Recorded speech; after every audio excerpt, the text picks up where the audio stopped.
Hello, how are you? All right, thank you for coming.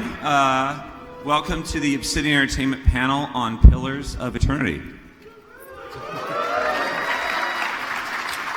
So the first thing we have to say is we have a release date. March 26th.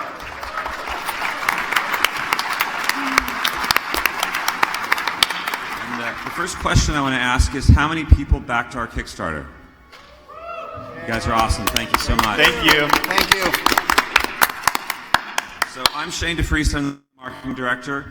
I'm going to start at the end, and if everyone can introduce themselves, we'll get this thing started. I am one of the narrative designers on Pillars of Eternity. Thanks, Mom. Thanks, Dad. I'm Tim Kane. I'm a designer and programmer on Eternity.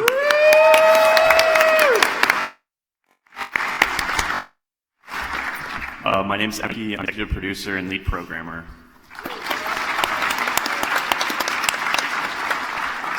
I'm Josh Sawyer, and I'm the project director of Pillars of Eternity. My name is Brandon Adler, and I'm the lead producer on Pillars of Eternity. So for those of you that don't know, and a lot of you that do, we're going to have Josh sort of introduce the game and talk about it a little bit. Hi.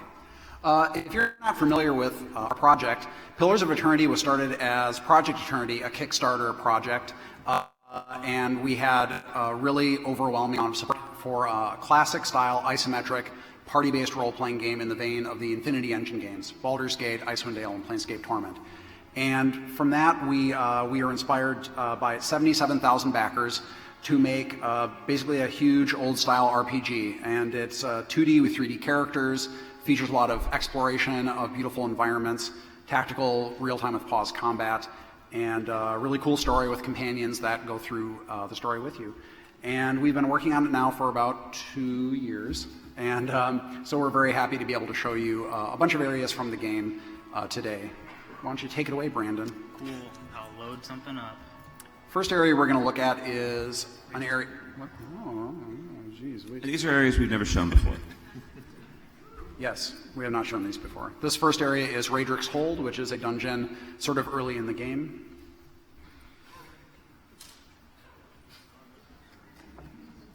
It's very dark in this dungeon. Oh, wait, okay.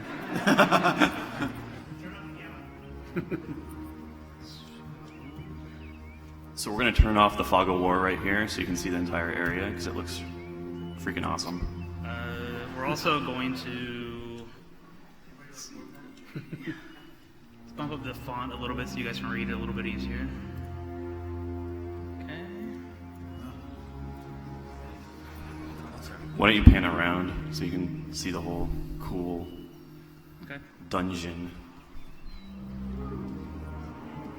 It just keeps growing. There's other stuff over here as well. Whatever. So Raedric's Hold is a dungeon that you can approach in a number of different ways. Are you going to try to go through the front door, Brandon? Let's try to go through the front door. It's going to work pretty well.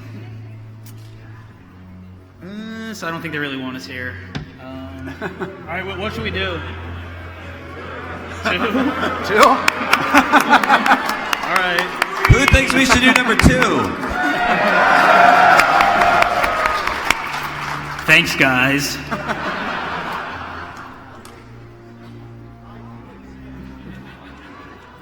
Okay, thanks. Now I'm gonna get shot. So we got a paladin over here. Get him into position. Let's see. This is my wizard. Maybe toss a fireball. So Pillars of Eternity is an Infinity Engine style game in the sense that it's a real-time with pause combat system. So you can play the game in real time, you can pause it, you can also use a slow mode if you want to kind of let it run in real time, but only at about 2/3 speed. Shit. How many people here played an Infinity Engine game? Anybody play Infinity? All right, great. Or you can turn into a huge beast and maul people. You can also drop a pillar of faith on people.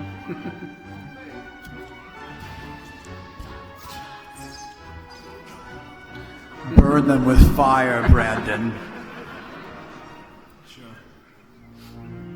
Oh, Oh, those two guys were easy. I suppose it'll be just as easy when we go into the courtyard.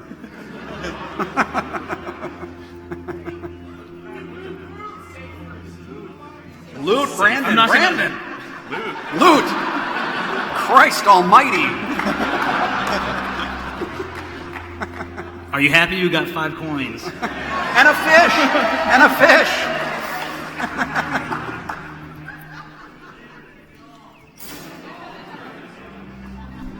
We are professionals. Make sure you pick up your loot at home. And now the enemies are in position because we took time looting. So I'm kind of sneaking right now, but I don't think it's going to work out too well because I have a bunch of wizards and things. They're not very stealthy. Yeah, they're already detecting you, so that's not good. All right, then I think it's just time to start fighting. Let's drop a freezing pillar on people. Pick a target. Any target. What about this guy? Relentless Storm. Sure, why not? Uh-oh. Okay, I think they found out. This is going to be real bad. Use Paladin Flames of Devotion.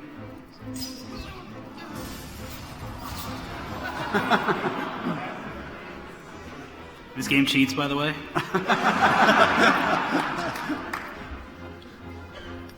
Disintegration. Disintegration is always a good option. Let's see, how about Wall of Fire? Wall of Fire's kind of nice. I always like a Wall of Fire. That's pretty cool. Yeah. Oh, they ran through it anyways.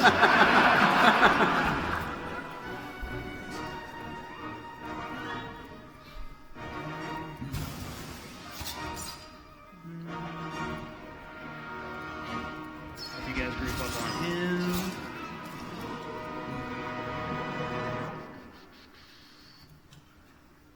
Sure. Some more holy fire.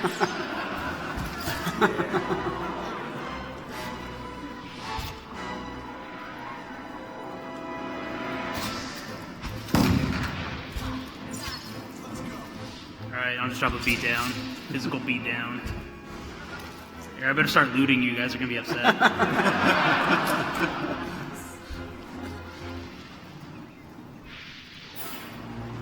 Can you open up the inventory, Brandon?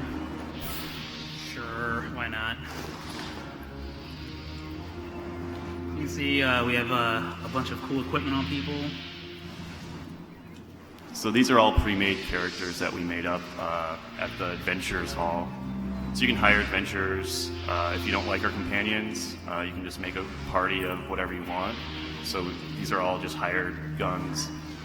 Also, this is not a druid, this is a wizard. And that's a fire godlike. Fire God like dual wielding spears because that's pretty cool. Brandon, why don't you try to go through a different way? So we tried the frontal assault, but Let's say, let's say that maybe it was too hard for us. By the way, we're like severely over-leveled because I'm not good at this game. So, who saw us? that guy. Everyone shoot him. All right, good. He's dead. So if you want to go back through an area you've already explored, you can use fast mode for rapid exploration, or just retraversal.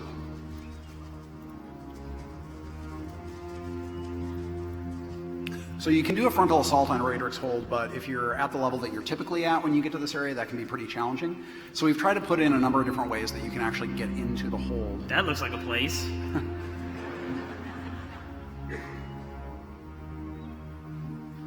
Throughout the game, we have these interactions that we call scripted interactions that are little storybook, storytelling moments. And your characters can interact with these situations in different ways using your character's skills, or certain races sometimes have different advantages. We're going to try to bend the bars on this grade. Sylvester will try. But he cannot because he is weak. Poor Sylvester. Let's try Stacy. Stacy, the muscle wizard. Boom. She can do it. Never mess with Stacy. And then you can go swimming through there. And one of the skills you have in the game is athletics, and a lot of times athletics gets used in circumstances like this. Yeah, I think. Yep. Yeah, Laura is pretty fatigued. Poor Laura. Poor Laura. So everyone swims through the tunnel, but Laura winds up sort of exhausted on the other side. And that's a long-term sort of debuff that lasts until you rest. So we like to have all these like little interactions with different consequences for how you go through them. Laura is fatigued. Oh well, she'll deal. Let's show a different area. Something pretty cool. Searing Falls. Sure. Searing Falls is very cool if you love fire-breathing drakes. Then it's in fact the coolest area in the game. All right. Well, Fog award this one too. yeah, there's too much fog. Awesome. Ooh, wow. Yeah, I think I might be screwed. Good times. It's a nice spa. All right. Well, let's just get into it then. I think I'm switching to Grimoire right now. Dang it.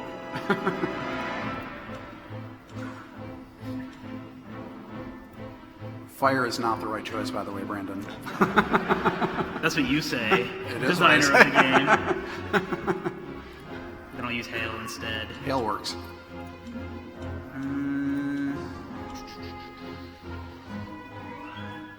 Detonate? Sure. Let's detonate things.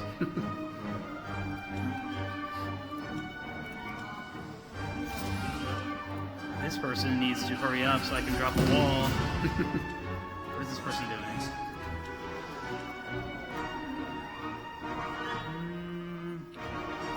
Relentless Storm.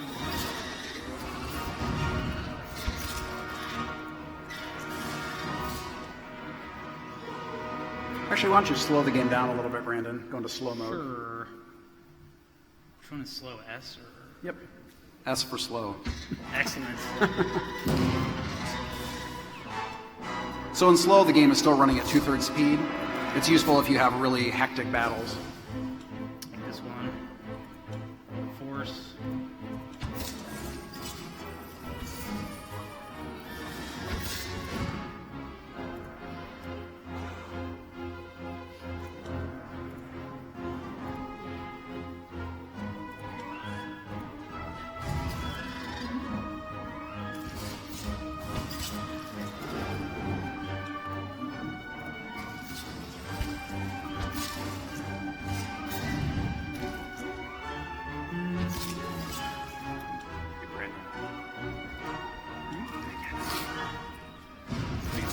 Yeah, now there's okay. All right, we're gonna turn on a special mode we have. It's a very advanced mode. Boom! Check out the big Drake head.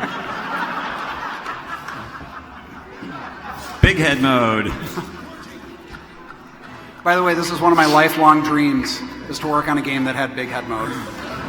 Thank you for making it possible, backers.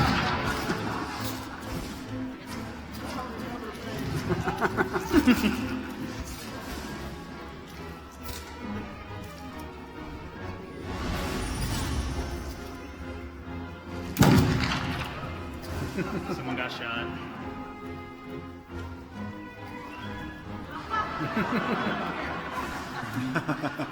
Big heads also means big hats, by the way. These guys are pretty weak, so I should be able to kill them. Uh-oh. Never mind. Again with the fire. Yeah, this fire's cool.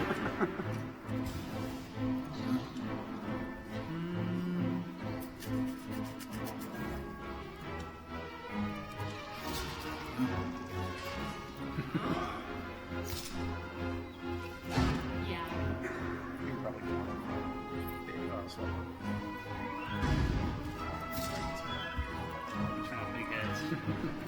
The heads are a little too large.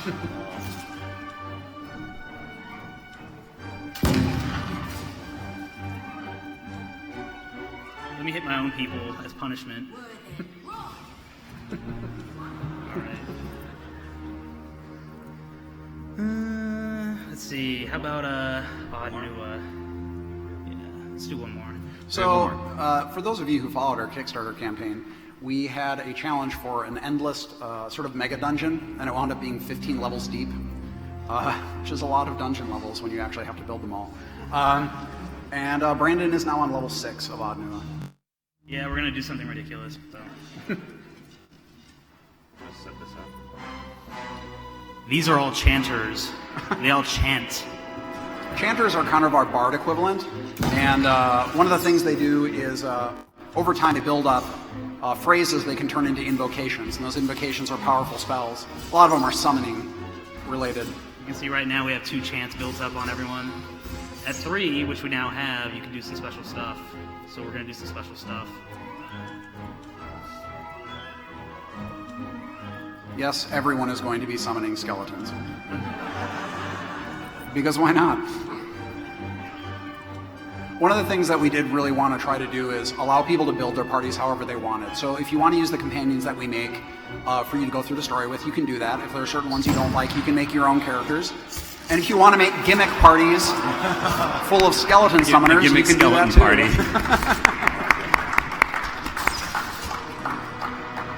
There may be too many skeletons.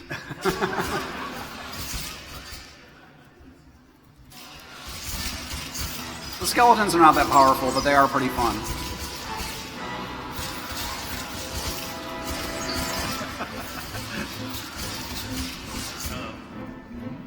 What's going on, Brandon?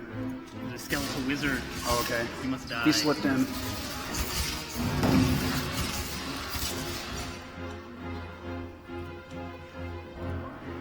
That's another invocation. Which one is that? The one that like blasts everyone with lightning. That works. Why not?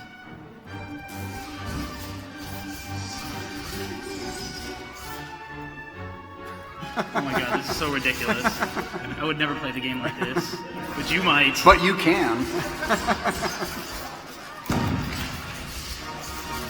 This guy's just getting beat to death. He doesn't even know what to do.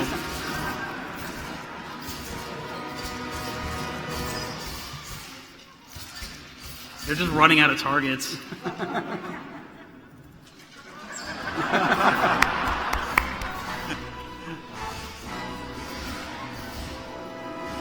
Alright, more invocations. Oh, that's a good one. Yeah, this one's cool looking. This one actually shoots in a bunch of different directions. I better get him in a little closer. Sure. Cool.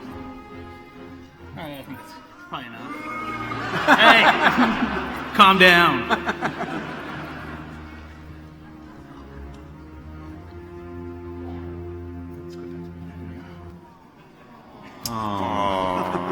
It was Shane's fault. You can blame him. Yeah, blame me. So that's our showing of the game. But what we thought we would do now is open up the floor and let you guys ask us any questions if you're interested while we're here. There's mics there and there. The first victim awaits.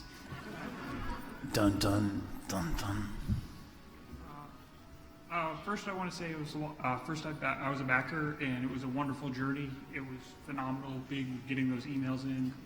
One of the best parts of my days. And the forums, awesome. Thank you. It was awesome. Thank you. Thank you. Way back when y'all teamed up with In Exile and Pillars of Eternity, it helped them out a little bit, and I was curious about the little collaboration you did and what you gained from them and what you took away. Chris? So with An Exile, so a lot of us worked with Brian Fargo back at Interplay when we were all part of Black Isle. Obviously, Brian had the In Exile Kickstarter for Wasteland 2, which turned out very well. However, Brian was curious if he could examine some of our technology pipelines for things like dialogue mechanics, how we structure area designs, and so we actually had a lot of collaboration with him on that in terms of here's how we approach designing like role-playing game areas. And so we actually tried to design some bits of technology, and that collaboration worked really well. And it's actually kind of refreshing in the sense that I don't think in a traditional publisher model we would have been allowed to have that level of collaboration, but because they were two sort of independent Kickstarters, I tend to find that with Kickstarter projects, there's a certain level of camaraderie there where it's okay to share stuff like that, and it's not quite so cutthroat and murderous as the rest of the industry. But yeah, no, it worked out really well. It was really nice to work with Brian again. Okay, thank you. What about you over there, other side? Okay. Since you guys are obviously big pen and paper tabletop role-playing game fans, I was wondering if there's any specific moments in some of your games you played, either in the office or outside, that directly sort of influence maybe something you put in the game from there? Weresharks.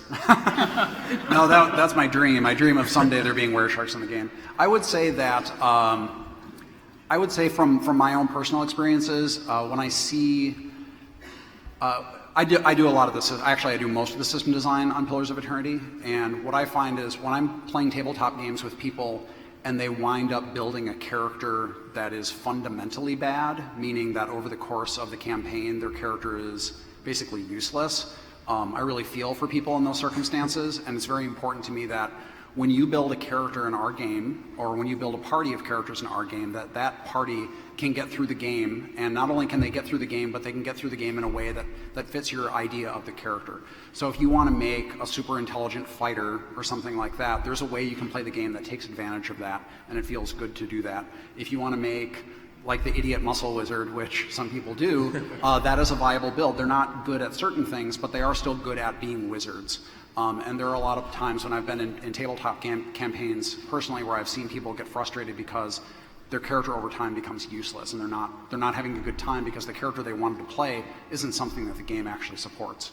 So that's my own personal sort of experience. One other thing I'd throw on top of that, which I actually learned directly from Josh when he was a player in one of our games, is you have to let the players sort of enjoy the system mechanics. Like, you can't expect every player to adhere to your storyline or respect all your characters, especially if Josh might do a critical hit to one of your major NPCs and murder him like before the entire character arc is over. You need to accept the fact that that's an absolutely viable way to play, and it's actually a more interesting campaign experience when things like that happen. So I think the idea of sort of allowing players more freedom to explore the world as opposed to some games that sort of force you down a very linear narrative, I think is one of the things that Eternity is also really good about. And it's one of the things to take away from pen and paper games, even though I'll never forgive you for doing that, Josh. Ever. Sorry. Over here. Okay, you've had a lot of experience with the games designed for the general audience, and Pillars of Eternity is designed for a niche audience. Have you seen a difference in the community, the pre-release community, between the games for the general audience and the kind of, I guess it's a big niche, but it's still a niche audience? Yes. I would say that in the niche audience, even with more mainstream games, I think there still are niches within that. There are still the people that are the super, like they're really hardcore about the mechanics, and they're really passionate about certain aspects of lore or whatever. I think with a game like Pillars of Eternity, because it's sort of a niche already, I think there's a larger percentage of the backers and the fans are just inherently more hardcore, and they have very specific tastes. More people, I would say, tend to have very specific tastes for what they want to see or don't see in the game. And I do think that is something that we've tried very hard. It is a difficult line to walk because we know we can't make everyone happy, but if there's options that we can support for ways that the game is displayed or ways that mechanics work or ways that you build your character and it can satisfy these different competing groups that are very passionate, we try to do that whenever possible. But within this niche, I think there are these sort of very polarizing, very strongly opinionated people that make up a very large portion, or a relatively large portion compared to kind of more mainstream games. And one thing I'd probably add to that is I think that the community that we have with Pillars of Eternity and with other Kickstarter projects, the nice thing about Kickstarter is because we can actually share that information with the audience. Usually with a lot of our projects, we have to keep some of that stuff very, very close to the chest.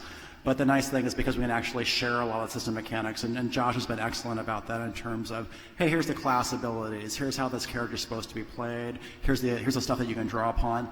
The fact that we can actually generate that discussion and then iterate on it to make that character class, that system even better is actually a hugely refreshing change of pace for us, because normally we're not allowed to have that dialogue with players. So that's been kind of refreshing and nice. Other side? Yeah, with the Infinity Engine games, for good or ill, they're kind of constrained to the D&D license, and the Forgotten Realms are Planescape setting. So making your own game from scratch, what did y'all find that you were able to do that you didn't think you'd be able to do with the D&D license or the Planescape license?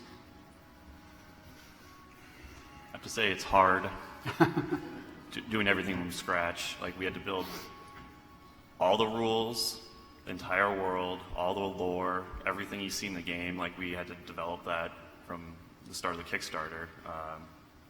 But I would say for me as like a programmer, it's actually really hard to turn the D&D rule system into a computer RPG. Thanks, Josh.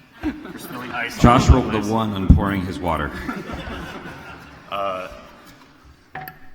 But since I worked on like Neverwinter Nights 2, you know, it's really hard to get that like turn-based kind of system to work in a real-time format. So like Josh and Tim really worked hard to get our base rule system to work really well, and so that was a lot easier on the programming side of things, because we don't have to worry about rounds and you know, taking turns and stuff like that in a real-time setting. So I think that was a nice thing that we could do from the very start of the game, is make the rule system compatible with a computer game.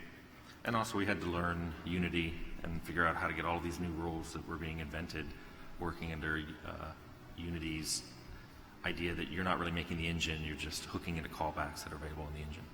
When it comes to setting design, we intentionally set out to make something that feels very realmsy, something that feels very familiar to a lot of people, but there weren't really taboo subjects. I mean, not that we tried to be especially edgy or anything like that, but sometimes with licenses, there are places where the license holder doesn't really want you to go or explore, or certain things that they don't really want you to adjust or change, and so we could just do that. So, you know, we made something that we tried to make it feel very familiar to people who like the Forgotten Realms or like Greyhawk or stuff like that, but we were able to explore things that we maybe would have been able to in a D&D setting, but it might have been more difficult to convince the license holder that that was a good thing to do. Good question. Well, I just want to say it's amazing to see all of you guys here, you know, talking with us. The fan interaction just makes this all the sweeter. Well, it's amazing to see you here, sir, asking questions. We appreciate it. Thank you all. No, so, well, I guess what I was wondering is, so just looking at the gameplay and everything, you guys have a lot of things going on, and it's cool that you can speed things up and slow things down, but still there's a lot of individual micromanagement with every character class now, whereas, say, you know, in the old Infinity Engine, you just manage a wizard and cleric and everyone just bashes their brains in. I guess, do y'all have any kind of AI scripting system or things that allow that to be less overwhelming for people when trying to control a group of... Yeah, sort of. So I will say that, so Brandon specifically took characters that had a zillion different powers.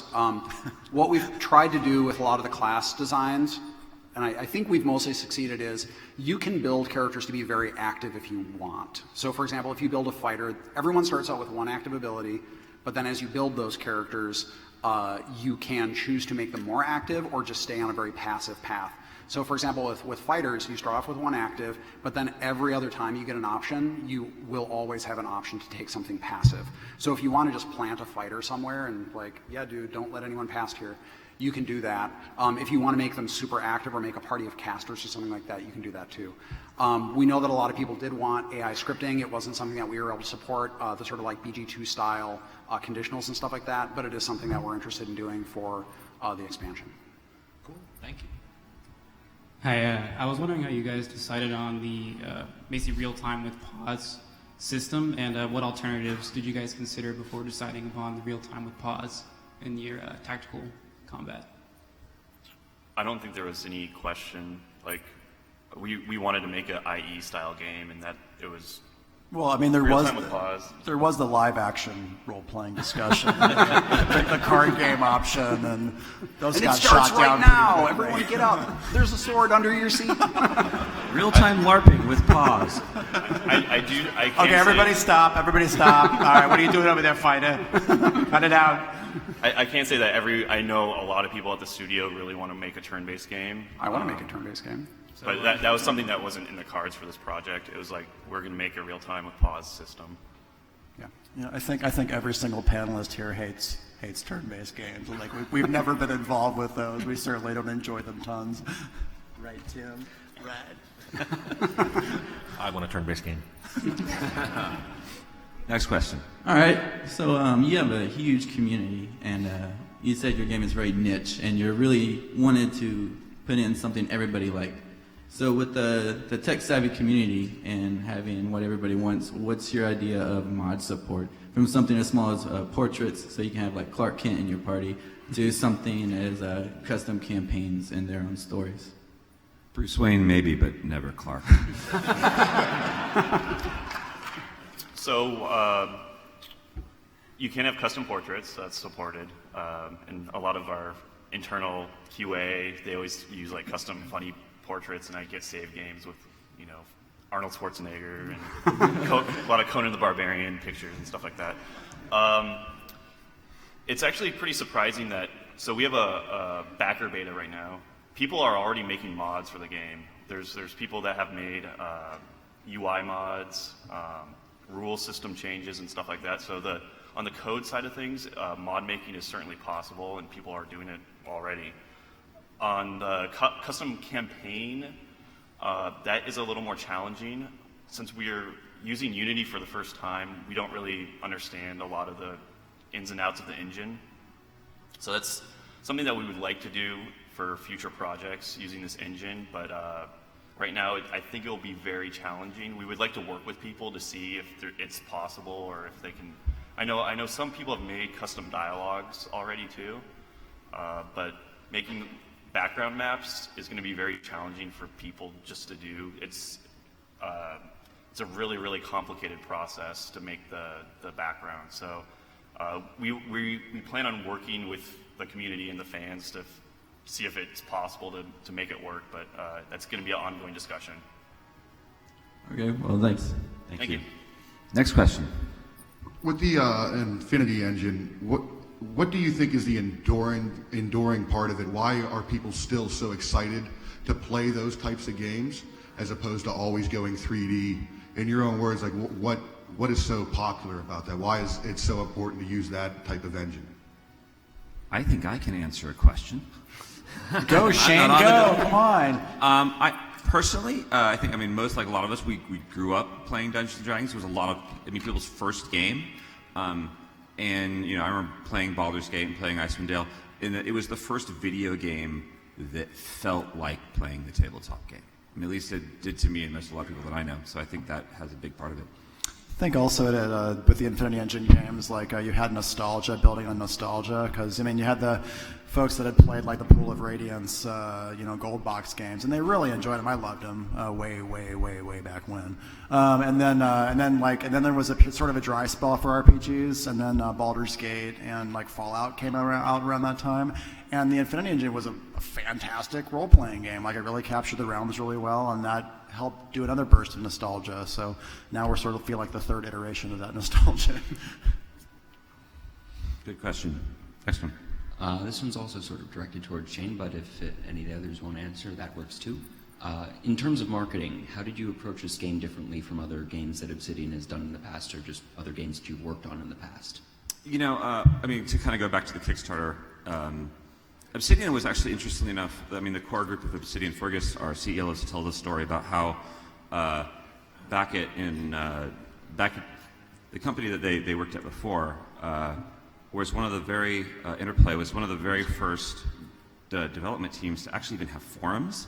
So that sort of communicate with the audience, started out with just, 20 years ago talking on a forum, and then it sort of spread to, we have our own forums, and then we've got social media, and then essentially the kind of long pathway to dealing with you guys has gotten shorter and shorter and shorter and shorter to the point where we deal with you, you deal with us, and it's a really different dynamic. So it's kind of a game changer in that regard. Or at the same point, it's just a natural evolution of something that started a long time ago. I want to add also, for the most part, during development, the marketing team are like, it's us. Like, we're marketing the game. That's a lot different from other projects that I've worked on, where a lot of times I don't even get to meet the marketing team, and the developers don't even get to see them or talk to them directly. And to be fair, we have really great partners in Paradox Interactive. Hi, David, you're out there. We love you. And their team. They've actually been really, really great with us, helping with those marketing and all those things. All right, over there. I kind of have more a question about storyline design. So you were saying earlier how having your own rule set, not being a license of some other rule set, would give you more freedom to deal with issues and things, and that is awesome. But sometimes I just want to go and set dragons on fire. So how much? We endorse this. It's a common We have the thing. game for you. So like, how much choice is there? And like, can I choose I just want to set things on fire path, or how much does the storyline diverge? Is it more like the Dragon Age games where you can, have a gay romance if you want, but skip it if you don't? Or is it more like you have to go through certain issues? I'm just curious. We've tried to have a lot of exploration in the game and side storylines, so if you're not super interested in pursuing the crit path for a while, you can put that off quite a bit, actually. And it was very important that early on in the game you have a good amount of exploration, and then once you get to the first main city, you have a lot more exploration opportunity. And sometimes we have bounties that are simply just go murder someone or something. And other times we have these more intricate political intriguey storylines or things like that, and just side tasks like little teeny quests that are just go here, do something, come back. Go ahead, Brandon. A good example of the I just want to go murder stuff is Oddnuit itself. It's a mega dungeon, but there's just a lot of, I can go in there and just dungeon crawl, and there's like a little bit of quest and storyline in there, but you're not going to get overwhelmed with that kind of stuff. You're just going to go in and just murder stuff. There's lots of murdering. Lots of murdering. One of my favorite features that we added, Eric Fenstermaker made me do this, so thanks, Eric. The companion never really forward dialogue in the game. They actually had this little icon that popped up over their portrait that says, "I talk to you now." That's awesome. It's something different from our past titles, but it's all optional. So, like, Aloth, for example, one of his companions that you need, when he has something new to say or a new story branch, a little. You can just say "Hey, let's chat." It's a neat feature. And also, a question, we had an internal play week where everybody on the team played the game, and one person just decided to play by killing everybody met, and he had a very unusual game, his own show ending. And that person may have been Tim Kaine. It was not. Good question. Next one over here. So I actually had no idea this was coming out before I saw the lineup and looked in the guidebook as to the description. As someone who put a ludicrous amount of hours in Baldur's Gate, I'm really happy to see this. My actual question was, since it's obviously D&D inspired, but not actually D&D, how much fun did you guys have going through just like sitting okay, what are we going to have for level 1 spells for wizards? You just sit down, look at the D&D, say, okay, what are we going to do instead, and come up with random names and weird people for the lore and that kind of thing? I tried to, when it came to all the spell designs, first I did troll through the spell compendiums. I don't know if you remember those. Those had all the spells that had ever been published in D&D, so it's insane. Looked through those, looked through Tome of Magic, the Magister, all sorts of the old source books just to get a variety of ideas. There were certain things that really felt like classics that if we didn't have a fireball, if we didn't have something that was like a magic missile, that was not really good. So we tried to have those, and then when it came to naming them, just trying to come up with invention for the naming of things. So for example, the wizard spells tend to be they have the ones where they kind of a lot of weird words in them, and often are named. A lot of are kind of our psionic characters, are science-mentally oriented and stuff like that. So it was fun to go through there, but we did try to find a balance between making sure we had enough of the classic options, but also had things so that people weren't like, well, this is just all the old stuff. We wanted to have the stuff that people really loved and remembered, but introduce new things. And there are the chanters. Chanters have chants, and they're all named like the brown fox jumps over the fence, and stuff like that.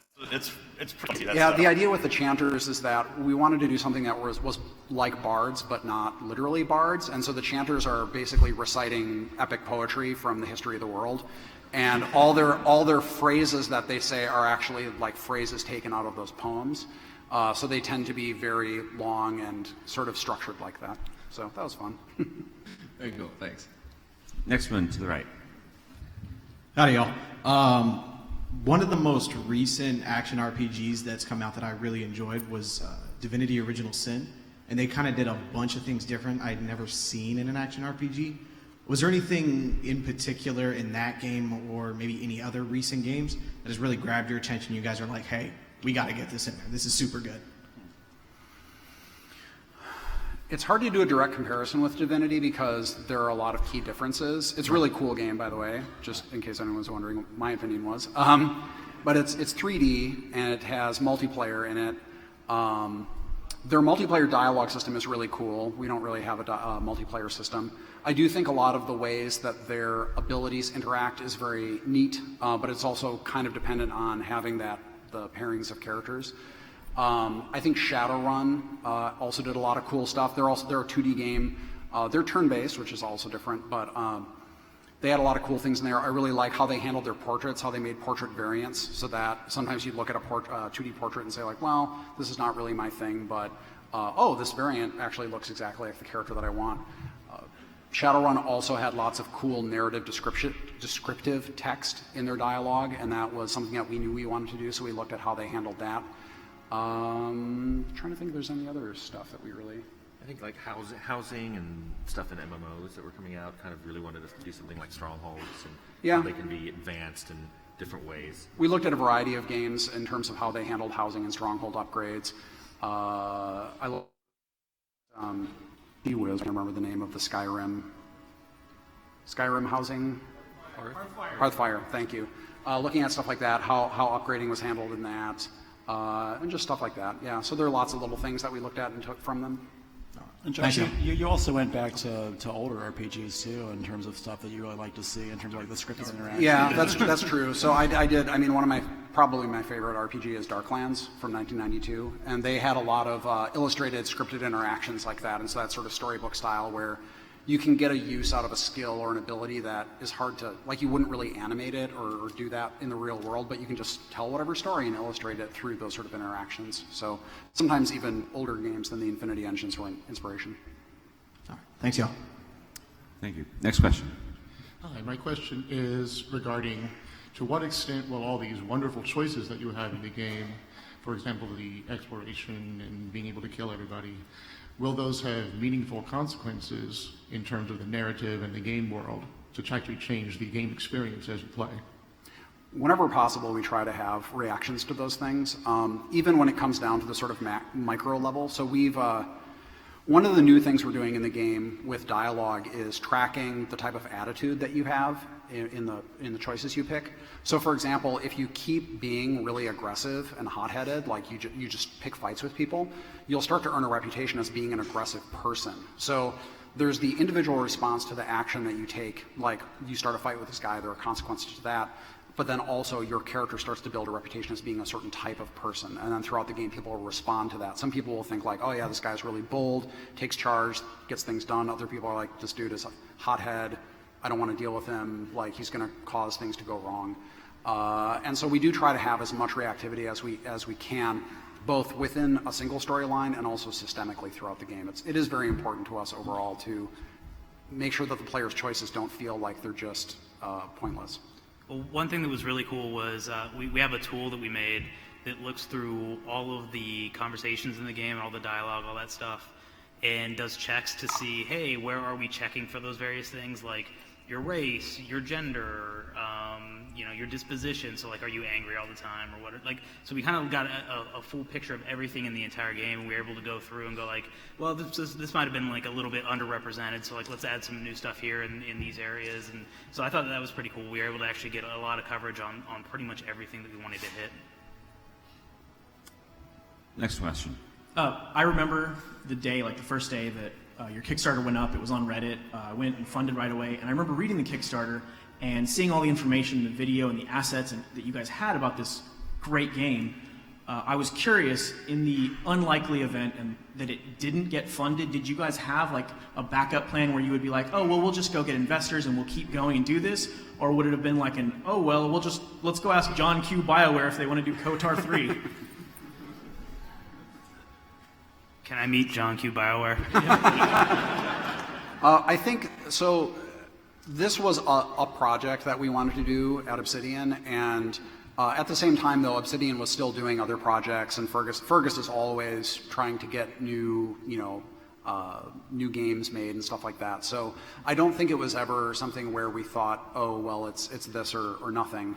Fergus is always kind of looking out for new, whether it's a publishing deal with someone else or I'm not explaining this very well, but I guess the main thing was that we thought that this type of game could only really be done through Kickstarter. Sure. We had talked to other publishers in the past about doing games like this, and they just weren't interested. So I don't think it was something where we're like, oh yeah, we can just go make this Infinity Engine game with, Activision or something like that. They probably wouldn't have been interested. There wasn't, there actually wasn't any backup plans beyond, we were just going to focus on the Kickstarter, try and make that successful, but there wasn't any sort of plan B for that. We just wanted to do it through Kickstarter. Sure, it's a great idea.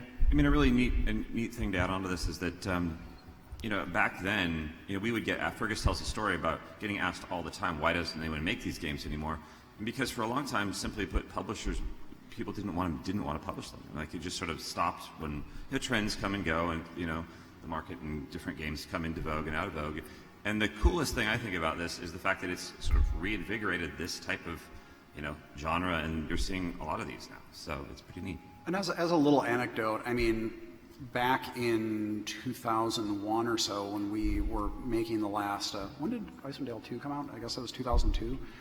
Around that time, publishers were just saying like, oh, no one wants these type of games anymore. And I was like, really? Was there some big failure that we didn't hear about? And there were never any examples. They were just like, no one wants them anymore. They just want 3D. And we're like, okay, I guess we're not making them anymore since you're the ones paying the bills. But yeah, it was kind of just a self-fulfilling prophecy. No one wants these games that no one makes anymore. And now we do. Thanks. Next question. Hi. So you've obviously taken a lot of cues from D&D. Have you taken many cues from other pen and paper RPGs, particularly for character interaction beyond just, roll for diplomacy? Are you referring more to like role-playing interactions? Yeah, so like Burning Wheel has a very different character interaction system than almost anything else out there. Yeah. Burning Wheel has a very cool character interaction system. We didn't steal Burning Wheel's character interaction system.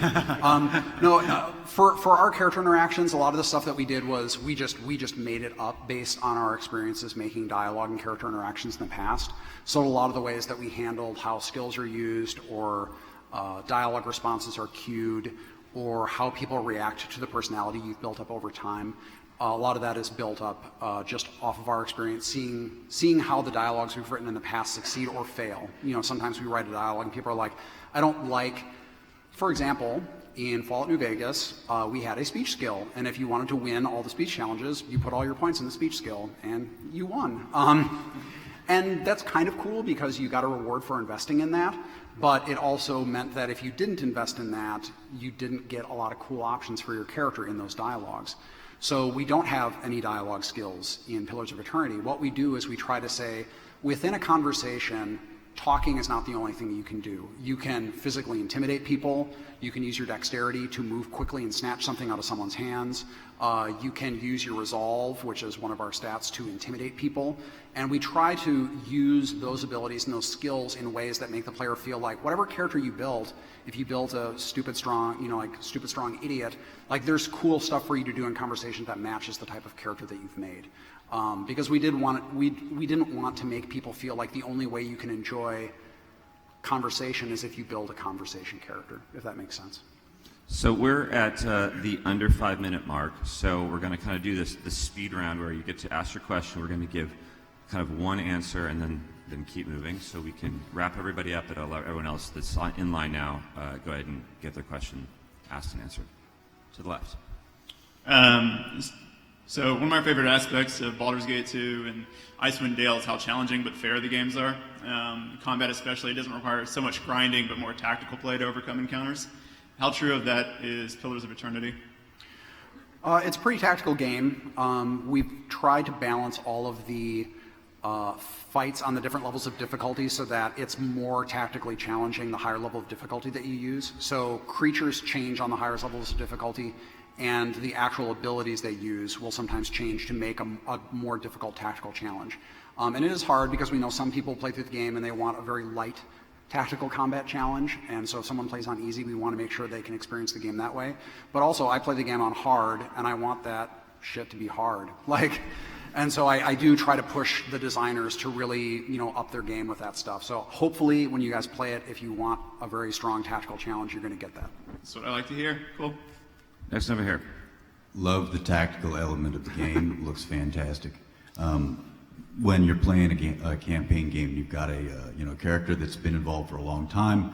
He's done some really amazing stuff in this campaign world. At the end of that character life cycle, what do you guys have, or what are your considerations as to the strategic impact or the geopolitical impact of this character on the game world? I think a lot of that stuff comes through in how the story unfolds. A lot of the choices that you're making start off as small and local, and they grow into larger political and, like you said, sort of geopolitical concerns. And we will have a sort of denouement at the end of the game, a slideshow that shows the consequences of all the choices you've made.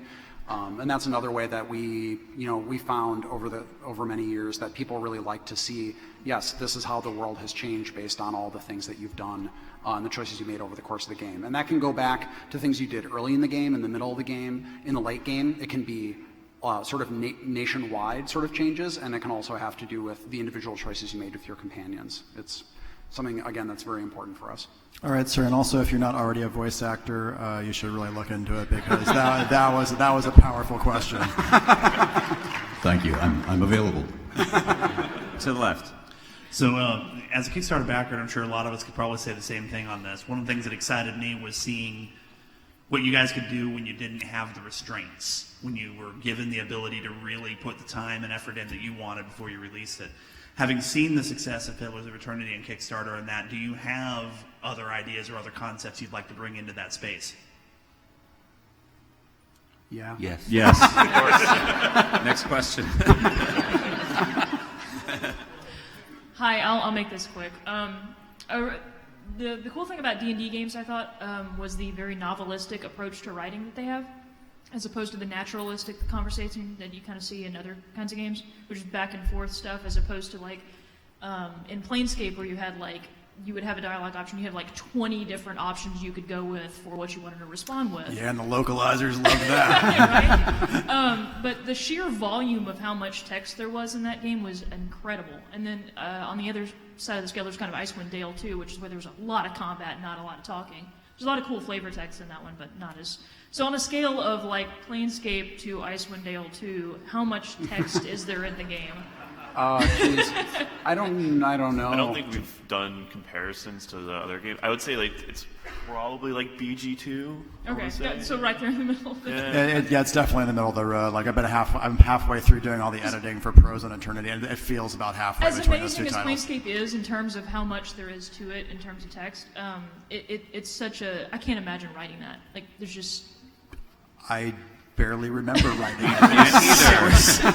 There were some nights where it just kept going and going, but at the same time, but it was important to us, just as it is an Eternity, that every time we felt that there should be an option for something, we try to make sure we included a hook for it. So the reason I mentioned that back and forth aspect of natural dialogue versus the sort of more novel-like is that there's just, I think that you can, there's something to that novelistic approach where you can explore more stuff. There are a lot of there's a lot more dramatic tension and a lot more and it saves a lot of animation time too, because sometimes like when you make specific callbacks to how a character's expression is changing or some gesture they're doing with their hands, that's much faster than asking an animator to do spend God knows how many months trying to do one particular scene. Yeah, and it's a lot more freeing in that respect. I'd agree. Cool. So Baldur's Gate 2. Yes, Baldur's Gate 2. Two more. So my question sort of goes back to sort of the replayability of the game. Now, because you can't really do randomly generated dungeons because of the way you're doing your maps, is there things like random encounters, or can you export the character at the end and restart at the beginning, or what is the aspect of, okay, I've beaten the game, can I just sit here and click rest and sleep and have monsters generate that I can just hack to pieces? Is there an arena that you can just sort of play around in? Or? We don't have anything like that. We do think that there is a lot of replayability just in going through with a different character that has a different attitude towards things, or just build a character differently, of a different class with different stats. Even if you take the same companions, if you interact with people differently, you're going to go down different paths in terms of how quests unfold, obviously how combat works because you're playing a different main character, and how people respond to you. Because sometimes I play through the game and I'm like, I'm going to be really benevolent and diplomatic and really nice, and other times I'm going to be a sarcastic asshole. And then people will react differently, and based on how I do that, the quests will actually resolve in different ways. Because sometimes being diplomatic is a good thing, sometimes it doesn't get you anywhere. So a lot of it comes down to crafting an experience and having the player go through it in different ways rather than using a random sort of content generator. Last question. All right. What were your influences as far as The Bard's Tale, those type games, and who did the music? The music was all done by Justin Bell internally, and he is our audio director. And he looked at a lot of influences ranging from the original Infinity Engine games, obviously. Also, he looked a lot at the Howard Shore Lord of the Rings scores, and at some of the Basil Polidorius, Conan the Barbarian music and stuff like that. And I'm trying to think if there are any other influences of his that I know of. But mostly it's all text-based, right? What's that? But mostly it's all text-based. I mean, no cinematics and, comedy-based, anything like I said, The Bard's Tale. Oh, I see. You meant like the Bard's Tale remake. Right. Yeah. No, it's not. There is humor in the game, but it is not overall a sort of comedy-oriented game. All right, thank you. So I'm going to wrap this up by asking each of our development team what their favorite aspect of this development process over the last 2 years has been, and we're going to start with Chris and go down, and that will be our day. Well, I'm going to jump in and say two things. One is the fact Kickstarter allowed us to do this game in the place. It's amazing how that we can actually share in terms of design. It's been really refreshing back and forth. It's actually saved us a lot of resources as opposed to expending them. And the other thing I'd probably say is I actually love the world lore for Eternity. I think what's kind of interesting when the basic premise of the philosophy in the game is that your spirits actually do go on to the next generation, and what that means for characters' attitudes and their behaviors in the environment. But that's just me. Tim. I love working on new IP. I mean, given a choice, I've worked on some existing IP before, but I really like working on new IP. And working on this was just incredibly freeing. And I think that this is the kind of stuff I would like to do going forward. And I think Kickstarter provides that opportunity. And I think the response we've gotten from you is that you like these new IPs that we generate. For me, the last 2.5 years have been unreal, and it's like my dream project to be able to do this, and it's this fantastic and amazing, and I can't believe I'm here, and just want to keep doing it. Hopefully it's good, and I hope that you like it. For me, I know a lot of people say they like the beginning of projects because it's sort of a blue sky time. That's actually not my favorite part of a project. The favorite part of the project is right about now when we start to see everything really coming together. We get to come out and show the game to folks like you and hear your responses to stuff. Showing people every aspect of the development process can be challenging at times, but I think it's good for us to have that interaction with people. We learn things from them about their expectations, and they learn about how our games are made. And I'm really glad that the game is now at the state where it really feels solid. I hope it lives up to everyone's expectations, and I hope we get to make more games like this in the future. I guess my kind of favorite thing that I enjoyed about this project was we kind of got to do whatever we wanted to do with the project. If we felt that there was a subject or a theme that we needed to kind of touch on, we could do that. If we felt that we needed to have, this many spells for a class, we could do that too. Or, things like that you kind of take for granted that, sometimes a publisher can go like, no, the wizard has to have 15 spells. And, this is why. And you're like, well, we don't really agree with that because, it doesn't really fit with this kind of stuff. And so, for us, it's been really cool being able to kind of just do what we wanted to do with things. And, even working with Paradox, they've been really hands-off with that. They give a lot of suggestions, but they don't, force us to do anything or anything like that. So I thought that was really cool. The Infinity Engine games, and specifically Baldur's Gate 2, are my favorite game of all time. So the idea to actually get to work on them again is a huge thrill. Getting to work in games is a huge privilege, and we're all exceptionally thankful that we get to do it, and mostly thankful for you guys for backing our game and letting us do it. So thank you for coming, and we look forward to you hearing what you had to say about the game in 2 months.